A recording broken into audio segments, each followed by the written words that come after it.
श्री राधे राधे। ममता मिश्रा के YouTube channel पे सभी भाई, सभी बहनों, सभी दोस्तों, सभी मित्रों से मेरा दिल से नमस्कार है। आइए एक बहुत सुंदर, बहुत प्यारा से चुटकुला नाच गीत सुनते हैं। अगर गाना पसंद आए कमेंट बॉक्स में जरूर बताना मेरा गाना कैसा है। जय श्री राधे राधे। अरे गईली अपने पियावा से हार छोटी नाना दी, गईली अपने पियावा से हार छोटी नाना दी। अरे हार छोटी नाना दी, अरे हार छोटी नाना दी, गईली अपने पियावा से हार छोटी नाना दी। खाने का मांगे पिया पूड़िया पनीरिया, खाने का मांगे पिया पूड़िया पनीरिया।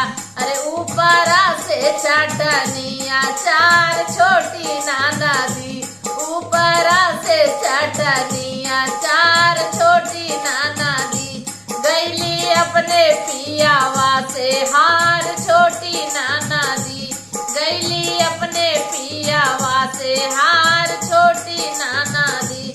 अरे घूंटे का मांगे पिया गंगा जल पानिया, घूंटे का मांगे पिया अरे गंगा जल पानिया। ऊपर से लोटा गिलास छोटी नाना दी, गईले अपने पियावा से हार छोटी नाना दी।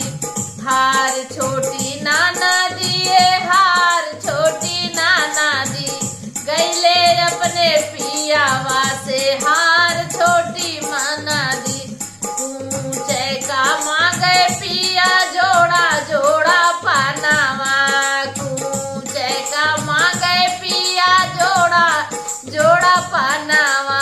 अरे ऊपरा से घूटे का पुकार छोटी नाना दी, ऊपरा से घूटे का पुकार छोटी नाना दी, गईले अपने पियावा से हार छोटी नाना दी, गईले अपने पियावा से हार छोटी नाना दी। अरे सोवे का मांगे पिया लाली पलंगिया, सूते का मांगे पिया लाली पलंगिया, लाली पलंगिया है लाली पलंगिया। अरे ऊपरा से सावतन हमार छोटी नाना दी, ऊपरा से सावतन हमार छोटी नाना दी, गईले अपने पियावा से हार छोटी नाना दी, गईले अपने पियावा से हार